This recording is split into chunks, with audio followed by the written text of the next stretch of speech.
guys doing out there? Madman here.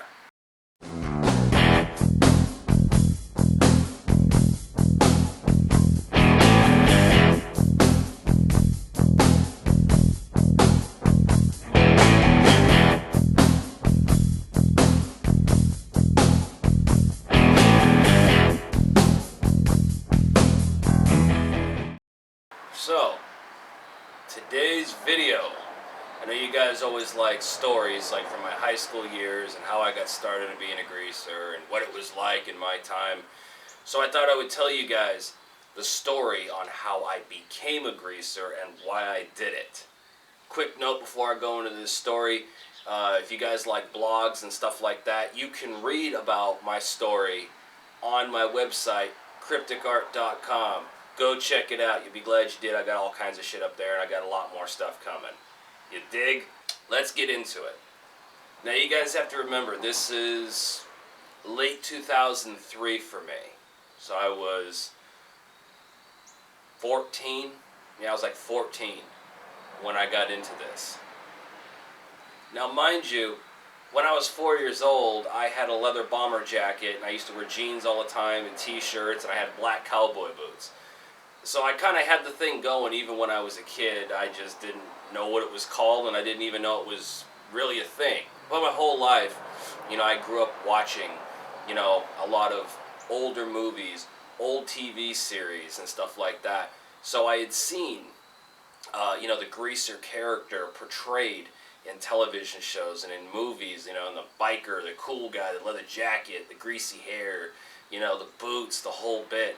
It was like that rebel look, and to me growing up, that was always what the cool guy was. However, in the neighborhood I grew up in, nobody was wearing that. I mean, that was like, nobody even cared, nobody even understood it. Like, that wasn't cool, what the fuck is that? It was a ghetto neighborhood, what can I say? North Long Beach. So here's a young madman, 14 years old, 2003, my freshman year of high school. And, I had been in, school for maybe a couple months already, and I was doing all right. I made some friends, and I was getting well known and stuff like that. And then, I remember, I'll never forget it, I was coming from the quad area, and I was stood between, like, where these classrooms were and, like, the main office, and I saw three of them.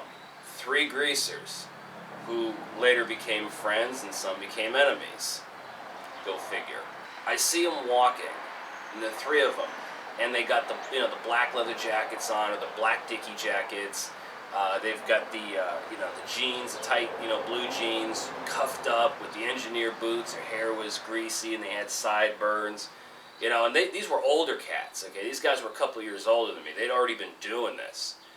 And I saw him. It was like almost majestic in a way. I was like, fuck. Like, I didn't even know this was still a thing. Like, these guys look like cats that I saw in movies and in television shows. I was like, I didn't even know this was still a fucking thing. I mean, I thought that died out in the 50s, I didn't know there was such thing as greasers, that they still existed. But I saw that, man, and it was so much of a contrast from what I was used to and what was at the school. I mean, it was like, the baggy fucking Pro Club t-shirts and the baggy fucking Dickie pants and, Nikes and Adidas, and people had their hair spiked or they had it shaved off, and then, like, you kind of had your skater kids, and kind of like your emo kids and stuff like that. And to me, this was different. I mean, I didn't really even know what the fuck subculture was at this time. But I learned very quickly then on there. I just learned, like, oh man, there's actual other types of groups here. It's not like this standard shit. There's like all these subculture groups, and greasers being one of them.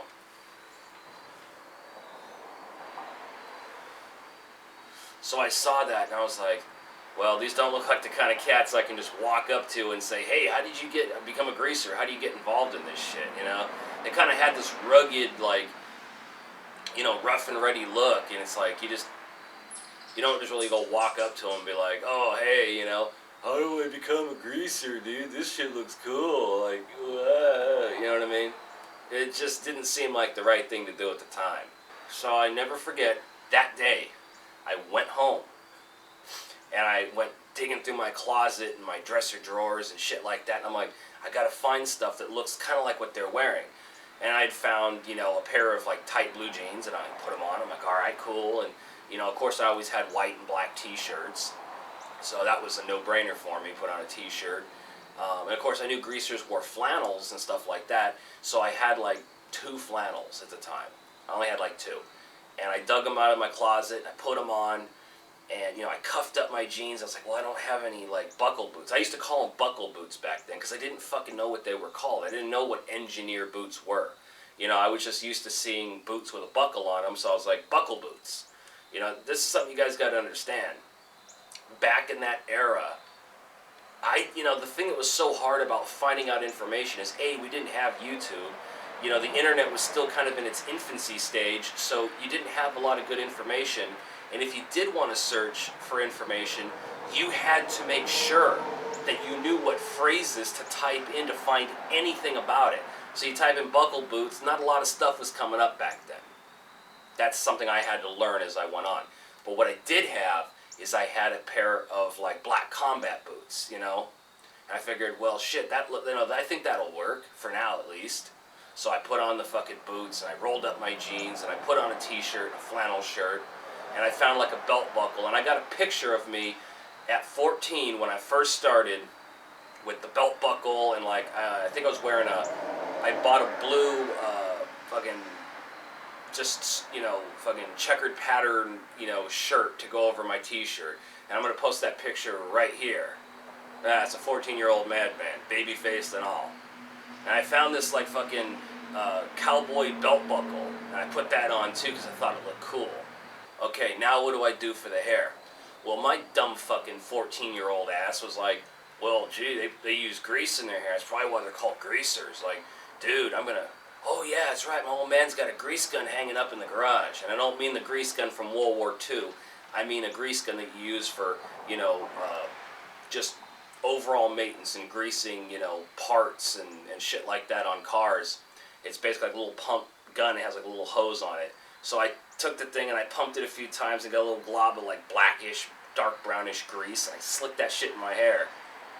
I soon found out that was not a good way to do it, and greasers don't actually use fucking car grease in their hair. Imagine that. Like I said, guys, there was not a lot of info back in those days, especially when you're starting out by yourself and have nobody guiding you.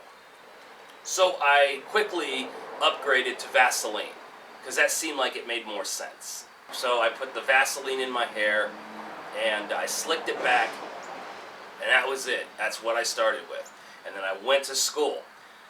And, you know, for the first couple of weeks, I didn't get too much, like, notice. I mean, like, friends and people I knew noticed I was doing the greaser thing, and they didn't understand it. Like, why would you want to do that? You know, it's stupid. That shit's old. That shit's dead, you know? Like, why do you want to be a greaser? And I was like, because it's cool, man. It's different. You know, I grew up with shit like this, and I want to get involved in it, you know? I remember I had a little bit of opposition. There was this one greaser kid, and I don't remember his name, and he was in my math class, and he didn't really take much of a liking to me. He's like, you're just a poser. Fuck you, dude. I ain't dealing with you. I mean, he was gone pretty much by the end of the year anyway, so he wasn't real heavily involved. And then there was a psychobilly kid as well, and that was in my English class, and he used to give me shit all the time because, you know, he's like, oh, you're a poser, dude. You're not a fucking greaser. You're not a real greaser. Like, well, okay, what do you listen to? What do you listen to? I'm listening to Chuck Berry and, like, Elvis Presley and fucking Little Richard. He's like, oh, I don't even know who the fuck those people are, man. Like, greasers don't listen to that shit. They listen to psychobilly. And it's like, again, guys, we were young.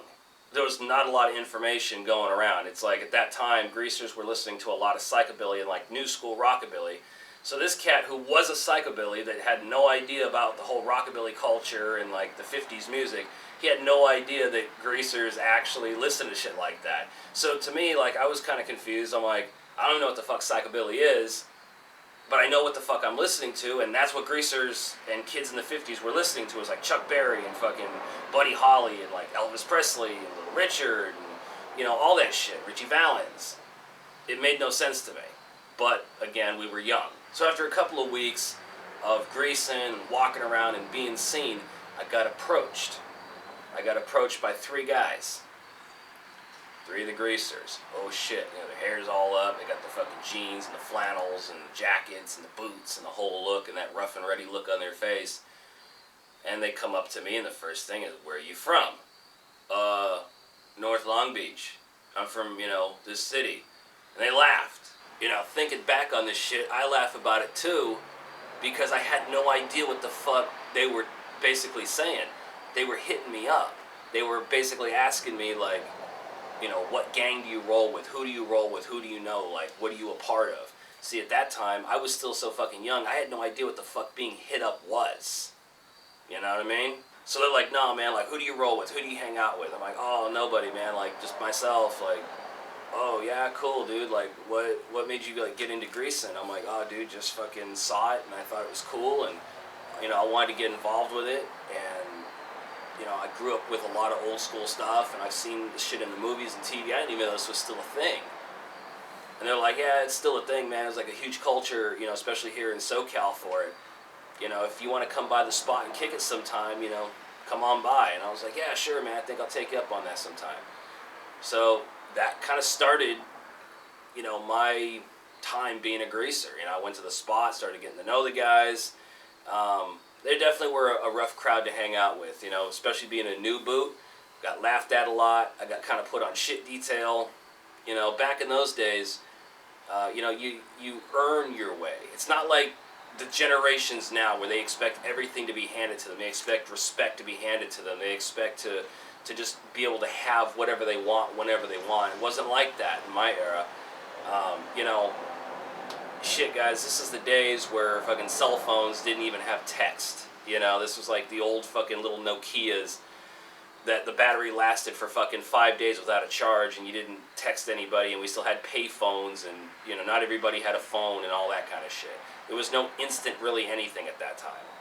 So you had to earn your way. You had to earn respect. You had to earn friendship, and you had to earn trust.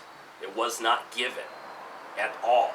So I just started getting involved, man, and then I quickly found out that it wasn't exactly all it was cracked up to be, and that there was a price to pay for what we were doing, because we had beef on 2 fronts. I didn't even know, like, what do you mean we got beef? We got beef with pretty boys, we got beef with punk rockers. And I'm like, oh shit, like, I didn't even know. Fuck. Then I started getting hit up by, like, punks and shit, you know, the punk rockers. I'm like, dude, I don't even know the fuck you guys are on about. Like, this ain't my beef, you know. You might have beef with this guy and this guy and this guy, but I didn't start that shit, so, you know, you ain't gotta worry about me. And then, of course, you know, we had to, like, watch out for the fucking actual greaser gangs, you know, and they were pretty fucking ruthless. You know, some of them guys were cool as shit. I mean, as you guys know, I was an associate with a Northtown greaser gang I hung out with. They were in my neighborhood. We became fast friends. I went to parties with them. That's all it was about. Nothing more, nothing less. But, you know, that's just what it was like back then. It was a different time. And, you know, there was a price to pay for getting involved in shit like that. It wasn't this, like, cutesy fun, like, oh, I'm just going to try a style. You know, you got into it and did it because you really loved it and you really wanted to do it. You know, and that's where I come from, and that's what it was like for me. So anyway, cats and kittens, hopefully you dig that story. You can also read about it a little bit more in depth on my website. That's pretty much it. You know, like, share, favorite, subscribe, all that bullshit. Let's keep this thing fucking going. And go ahead in the comment section and kind of like just post below and give a quick little summary of how you became a greaser, why you did it, what got you involved. Dig it! So if you don't know, get a clue, get a brew, get a rock and roll tattoo, hang loose and be safe. Madman's out. Going back to my day off. Well, it's not really a day off because I'm doing this shit and fucking, I gotta edit this shit and put this shit up and do more shit today. So there you go. No rest for the wicked. Now get out of here. I got things to do. Don't forget to like, share, favorite, comment. Follow me on Facebook and Twitter, Instagram. Go ahead and sign up for my blog at www.crypticart.com. And if you like t-shirts, coffee mugs, tote bags, journals, clocks, hoodies, go check out my Redbubble store. The links are all in the description below.